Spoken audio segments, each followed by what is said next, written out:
بسم الله الرحمن الرحيم والعاديات ضبحا فالموريات قدحا فالمغيرات صبحا فأثرن به نقعا فوسطن به جمعا إن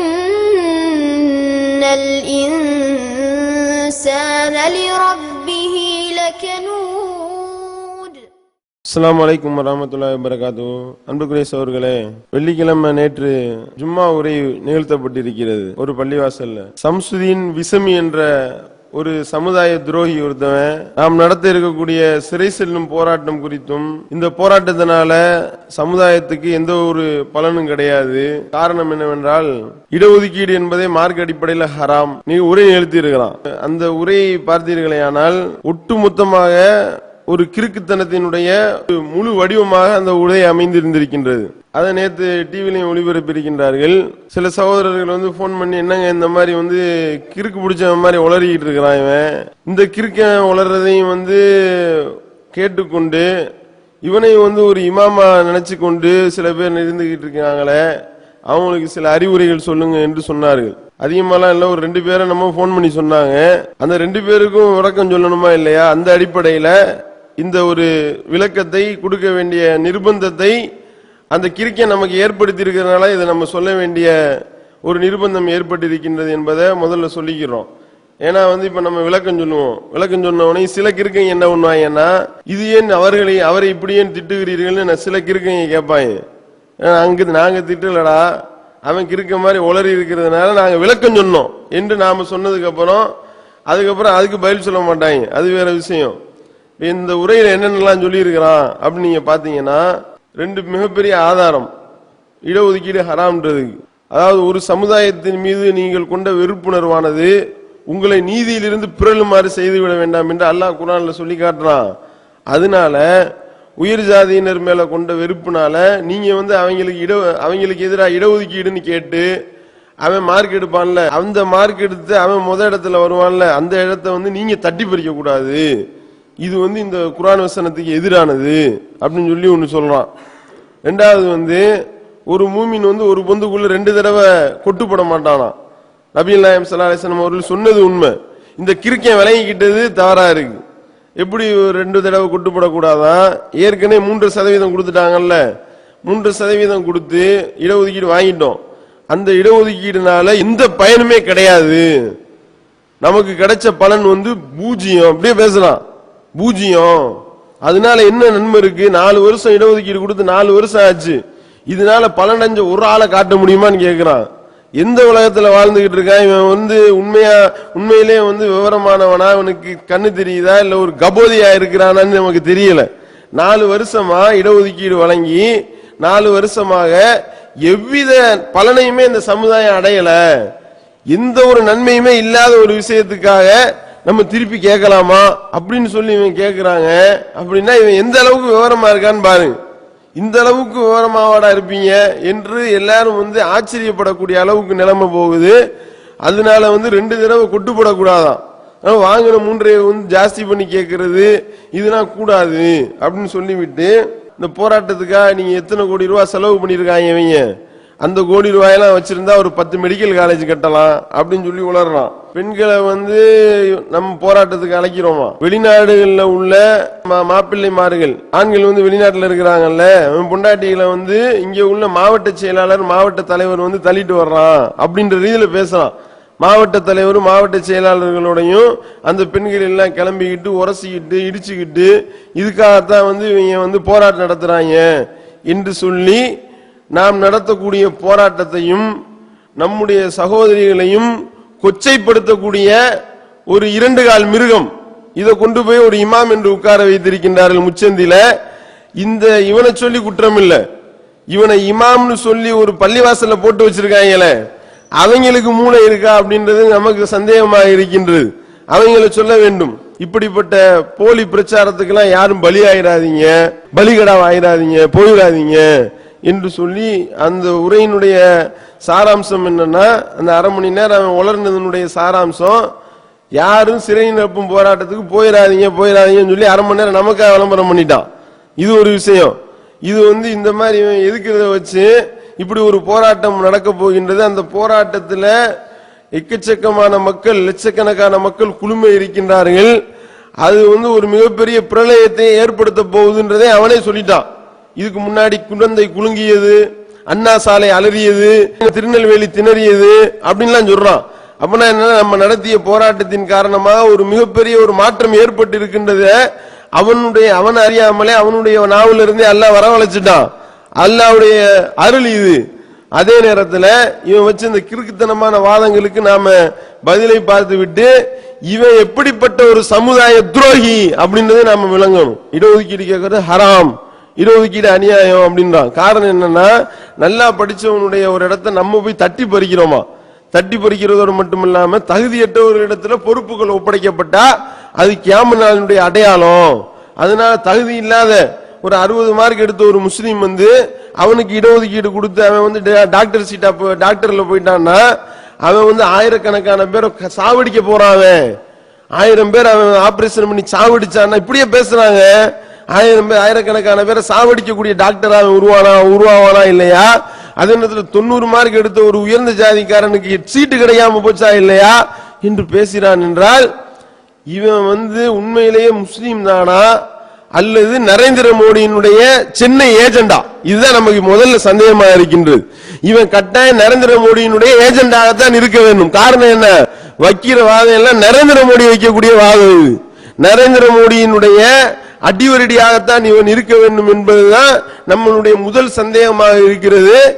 ஏன்னா நம்ம என்ன அநியாயமா அவனுடைய இடத்தையா நம்ம தட்டி பறிக்கிறோம். இந்த சமுதாயம் கல்வியிலையும் வேலை வாய்ப்புலையும் அரசியல் அதிகாரத்திலையும் கீழே கிடக்குது. ஏன் கீழே கிடக்குது? 50 வருஷத்துக்கு பின்தள்ளி கிடக்குறா. இது இந்த சமுதாயத்தினுடைய கையையும் காலையும் உடைக்கப்பட்டிருக்கிறது, முறிக்கப்பட்டிருக்கின்றது, வாழ்வாதாரம் பறிக்கப்பட்டிருக்கிறது. இது இவனுக்கு தெரியுமா தெரியாதா? இவன் முஸ்லீம் தானே. நம்ம எந்த அளவுக்கு பாதிக்கப்பட்டிருக்கிறோம்.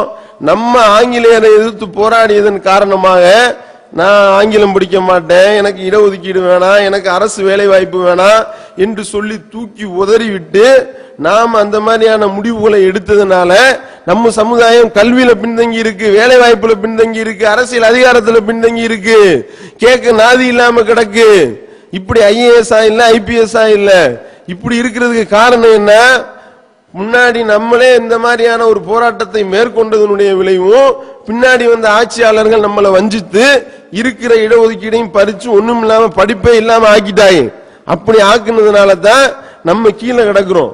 அப்ப ஒருத்தன் 100 பேரை ஓட விடுறீங்க, ஓட்ட பந்தயத்துல ஓட விடும் பொழுது ஒருத்தவனுடைய கையும் காலையும் உடைச்சு போட்ட அவன் பூரா ஓடுவான். அவனால ஓட முடியுமா? இந்த சமுதாயம் கையும் காலம் முறிக்கப்பட்டு கிடக்குடா, கையும் காலம் வெட்டப்பட்டு கிடக்கு. இந்த சமுதாயத்துக்கு ஒரு வீல் சேர்ல கொண்டு வந்து உட்கார வைங்களா, உங்க அளவுக்கு எங்களால ஓட முடியாது. ஏன்னா காரணம் என்ன? நல்லா இருந்த சமுதாயத்தை காலை உடைச்சு போட்டீங்களே, எப்படி ஓட முடியும்? எங்களை கொஞ்சம் வீல் சேர்ல வச்சாவது தள்ளிட்டு போங்க, ஒரு வீல் சேர் கொடுங்கன்னு சொல்லிட்டு ஒரு முடவன் கேட்டால் அது எப்படிப்பட்ட சமூக நீதிக்கான கோரிக்கையாக இருக்குமோ, எப்படிப்பட்ட நியாயமான கோரிக்கையா இருக்குமோ, அந்த மாதிரி கோரிக்கை வைக்கிறோம். நம்ம என்ன கோரிக்கை? இப்படி முடமா கிடக்குற அந்த சமுதாயம் எங்களுக்கு தள்ளிட்டு போறதுக்கு ஒரு வீல் சேர் கொடுங்க அப்படின்னா இந்த அயோக்கிய என்ன சொல்றான்? எல்லாரும் ஓடுற மாதிரி நீயும் ஓட வேண்டியது தானே, நீ வீல் சேர்ல தள்ளிட்டு அவனுடைய இடத்தை நீ பறிக்க பாக்குறியா என்று இவன் கேட்டானா, இப்ப இவன் மனுஷ ஜென்மமா இல்ல அப்படின்னு நமக்கே டவுட்டா இருக்குங்க. அடுத்து பாக்குறோம் 3% எந்த பிரயோஜனமும் இல்லைன்றாங்க. ஏண்டா எத்தனை பேர் டாக்டர் சீட்டு கிடைச்சு உள்ள போயிருக்கான் தெரியுமா? அவனிடத்துல அதனால எந்த பிரயோஜனம் இல்லை நீ சொல்றன்னு சொன்னா அவன் உன்னை கொன்றுவான். அந்த மாதிரி பாதிக்கப்பட்டிருக்கிறான். பாதிக்கப்பட்டு படித்து அதாவது 60 மார்க் எடுத்தவன் 1000 பேரை சாவடி போனான். அப்புறம் எதுக்கு அவனுக்கு எம்பிபிஎஸ் பட்டம் கொடுக்குறாங்க? ஏன்னா அந்த கிறுக்கா இந்த இது கூட உனக்கு தெரியாதா? 40 மார்க் எடுத்தாதான் பாஸ் வச்சிருக்கானா இல்லையா டெட்லைனு? 40க்கு கீழே 38 எடுத்தவனுக்கு எம்பிபிஎஸ் பட்டம் கொடுப்பானா? அந்த அறிவு கூட உனக்கு வேணாமா? 40க்கு மேல எடுத்தவங்கள பாஸ்னா என்ன அர்த்தம்? அவன் டாக்டர் ஆகிறதுக்கு உண்டான தகுதி அவன்கிட்ட வந்துருச்சுன்னு அர்த்தம். நம்ம என்ன ஃபெயிலா போனவனுக்காடா கேட்கிறோம்? அந்த ஒரு அடிப்படை அறிவு கூட இந்த கிறுக்கனுக்கு இல்ல பாருங்க.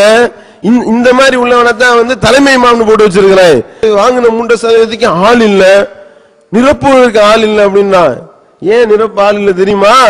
இந்த சமுதாயம் படிக்கல, இப்பதான் ஒழுங்கா சேர்ந்து இப்பதான் +2ல இருந்து முடிச்சு போனதுக்கு அப்புறம் கோட்டால கரெக்டா உள்ள போயிட்டு இருக்காங்க. இன்னும் அந்த சரியான இயல்பு வாழ்க்கை வருவதற்கு இன்னும் சில ஆண்டுகள் பிடிக்கத்தான் செய்யும். அதனாலதான் சொல்றோம் கல்வியை பின்தங்கி இருக்கோம் தானே சொல்றோம். எடுத்தோடனே கல்வியில பின்தங்கி இருக்கக்கூடிய நிலையில முதல்ல எடுத்தோடனே 3% போடுறான். 3% போட்டா படிச்சால் இருக்க மாட்டானுங்க. படிச்சால் இல்லாதனால எப்படி அதை ஃபில் பண்ண முடியும்? இப்ப இவன் கொடுத்த இடஒதுக்கீடை வச்சு அதுக்குத்தான் இடஒதுக்கீடு கேட்கிறோம். நிரப்ப கூட ஆள் இல்லாத அளவுக்கு இந்த சமுதாயம் கல்வியில பின்தங்கி கிடக்கு, அதனால எங்களுக்கு இடஒதுக்கீடு தாங்க என்ன கேட்கிறோம். இது கூட எனக்கு விளங்காதா? அதுக்கடுத்து பாத்தீங்கன்னா நம்முடைய சகோதரிகளை கொச்சப்படுத்தினது. இந்த மாதிரி மாவட்ட தலைவர் மாவட்ட செயலாளரும் பெண்களை தள்ளிட்டு போறாங்கன்ற மாதிரி இவன் பேசுறான்னா இவன் எப்படிப்பட்ட ஒரு துரோகியா இருக்க முடியும்? அதை பத்தி இவன் பேசலாமா? இவன் எப்படிப்பட்ட ஆளு? ஓரின சேர்க்கை குற்றச்சாட்டு. MNP-ல இருந்து ஏன் உன்னை நீக்கினாங்க? இந்த துரோகியை ஏன் நீக்கினாங்க? நீ வாடா, நீ வா. இந்த சம்சுதீன் விசமி என்பவனுக்கு அறைகோல் விடுறோம். நீ சரியான ஆம்புலையா இருந்தா நீ எங்களோட நேருக்கு நேர் வா. நீ என்னென்ன அயோக்கியத்தனம்லாம் பண்ணன்றதை நாங்க நிரூபிக்க தயாராக இருக்கிறோம். ஓரின சேர்க்கை குற்றச்சாட்டு சொல்லப்பட்டு தூக்கி எறியப்பட்ட நாய் இது. அப்படிப்பட்ட ஒரு நாய் பெண்களை நம்ம சீண்டுவோம் என்று நம்ம மேல அவதூறு சொல்கின்றான் என்றால், ஏண்டா உன்ட்ட ஆம்பளை வர்றதுக்கே பயப்படுவான்டா உன்னோட. அப்படிப்பட்ட ஆள் தான் நீனு. நீ ஒழுக்கத்தை பத்தி பேசலாமா? இவனை தூக்கி போட்ட எதனால தூக்கி போட்டாங்க?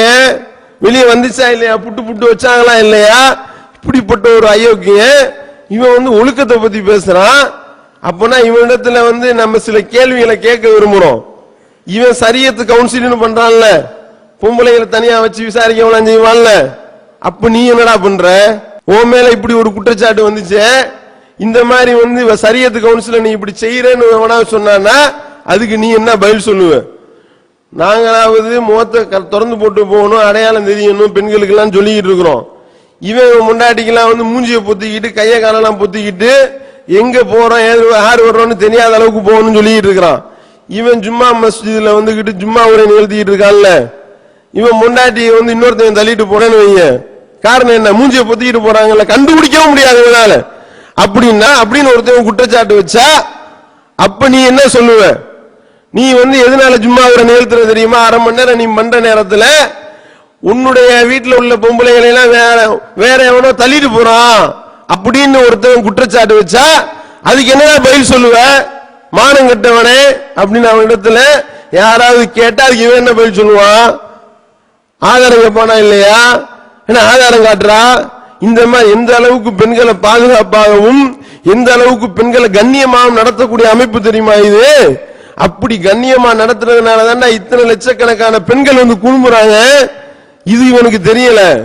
இது பெண்களை கொச்சைப்படுத்துற மாதிரி இவன் இந்த மாதிரியான ஒரு பேச்சை பேசி இருக்கிறான். இவன் மனித ஜென்மமே கிடையாது என்றுதான் இதுல இருந்து நாம முடிவெடுக்க வேண்டி இருக்கின்றது. அதோடு மட்டும் இல்லாம இது இடஒதுக்கீடு ஹராம் இவன் சொன்னானே, இவன் எப்படிப்பட்ட சமுதாய துரோகி தெரியுமா? ஜெயலலிதாவை போய் எல்லாம் கூட்டா சந்திக்கிறாங்க. சந்திக்கிறதுக்கு இந்த அயோக்கியன்னு வந்தான். இந்த அயோக்கியன்னு ஆணையம் அமைச்சாங்களா இல்லையா 2006ல? அப்ப ஆணையம் அமைச்சதுக்கு நன்றி தெரிவிக்க போன குரூப்ல இந்த அயோக்கியன்னு இருந்தான். உள்ள ஜெயலலிதாவை சந்திச்சான். சந்திச்சுட்டு வெளியே சொன்னா, இப்ப சொன்னானே இடஒதுக்கீடு என்பது ஜீவாதார கோரிக்கை என்று இவர்கள் சொல்வது பொய். இந்த மாதிரி இளைஞர்களையும் பெரியவர்கள் எல்லாரையும் வழிகெடுத்துக் கொண்டிருக்கின்றார்கள். இப்படி இடஒதுக்கீடு கேட்டு இடஒதுக்கீடு என்பது அநியாயம் அக்கிரமம் அப்படின்னு சொல்றானே. வெளியே பேட்டி கொடுத்தான் ஜெயலலிதாவை சந்தித்து விட்டு. அம்மா அவர்கள் அழகான ஒரு ஆணையத்தை அமைத்திருக்கிறார்கள். ஜீவாதார கோரிக்கை இடஒதுக்கீடு கோரிக்கையின் அடிப்படையில் இடஒதுக்கீடு கோரிக்கையை நிறைவேற்றுவதற்காக அம்மா அவர்கள் அழகான ஒரு ஆணையத்தை ஜீவோ போட்டிருக்கிறார்கள் அப்படின்னு பேசினியா இல்லையாடா? மிகப்பெரிய ஜீவாதார பிரச்சனைகளில் ஒன்றான இடஒதுக்கீடு பற்றி மாண்புமிகு முதலமைச்சர் அவர்களை சந்தித்து முஸ்லிம்கள் இடஒதுக்கீடு பற்றியும் சிறைகளில் 8 ஆண்டுகளுக்கு மேலாக வாடிக்கொண்டிருக்கக்கூடிய அப்பாவி முஸ்லிம் சிறை கைதிகளை பற்றியும் கோரிக்கை வைத்தோம். மாண்புமிகு முதலமைச்சர் அவர்கள் பரிவோடு அந்த கோரிக்கையை ஏற்று உடனடியாக இடஒதுக்கீடு சம்பந்தமாக ஒரு ஜியோ ஒன்று பாஸ் செய்திருக்கிறார்கள். அதற்காக நான் நன்றி தெரிவித்துக் கொண்டோம். அப்படின்னா அப்ப பேசுனீங்களா, ஜீவாதார கோரிக்கைன்னு சொன்னீங்களா, அப்புறம் ஏண்டா போன ஜெயலலிதாவை பார்க்க ஏண்டா போன, உன்னை டிவியில காட்டுறாங்கன்றதுக்காக போய் பேட்டி கொடுத்தியா? அப்ப ஜீவாதார கோரிக்கையா இருந்தது, இப்ப ஏண்டா ஜீவன் இழந்த கோரிக்கையா போச்சு? அதுக்கு இடையில என்ன டீலிங் பேசப்பட்டுச்சு, யார்கிட்ட டீலிங் பேசுன, இது தெரிஞ்சாகணும்.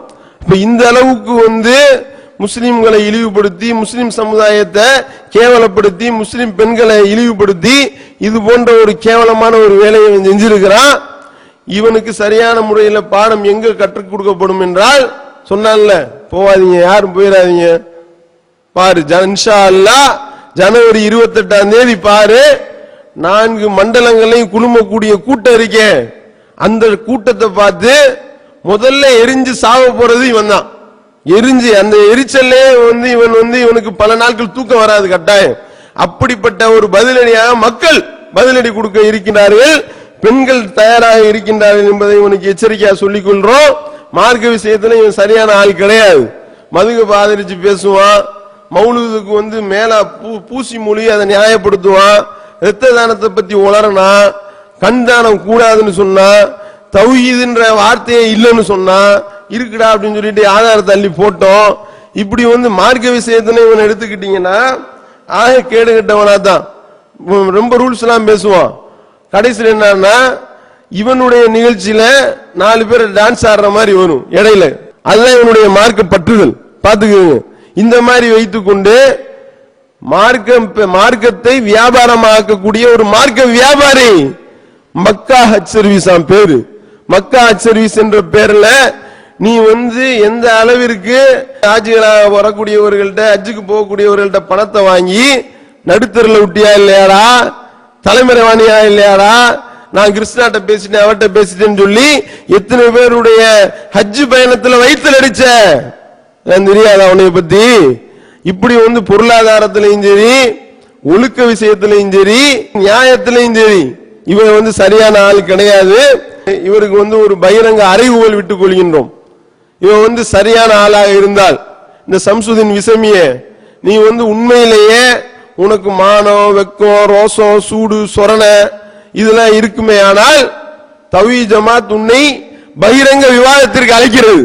இடஒதுக்கீடு ஹராமா இல்லையா, இடஒதுக்கீடு மார்க்கத்தில் அனுமதிக்கப்பட்டதா இல்லையா, நீ எப்படிப்பட்ட மோசமான ஆளு, நீ ஆம்பளைய கூட விட மாட்ட, கையை பிடிச்சி இருப்ப, அப்படின்றதெல்லாம் நாங்க நிரூபிக்க தயாராக இருக்கிறோம். இவன் உண்மையிலேயே உனக்கு மானன்றது இருந்துச்சுன்னா, இவனுக்கு உண்மையிலேயே சோத்துல உப்பு போட்டு இவன் திங்கிறவனா இருந்தா தௌஹீத் ஜமாத்தோட விவாதத்துக்கு வர வேண்டும். இவன் நம்மளோட நேருக்கு நேர் இவன் நம்மளை சந்திக்க தயாராக இருக்க வேண்டும். வரமாட்டான். இவன் ஒரு பெட்ட என்பது நமக்கு தெரியும். இவன் ஒரு பேடிதான். காரணம் என்ன, வேணா எழுதி வைத்துக் கொள்ளுங்கள், இந்த வீடியோ அவனும் பார்ப்பான் கட்டாயம்.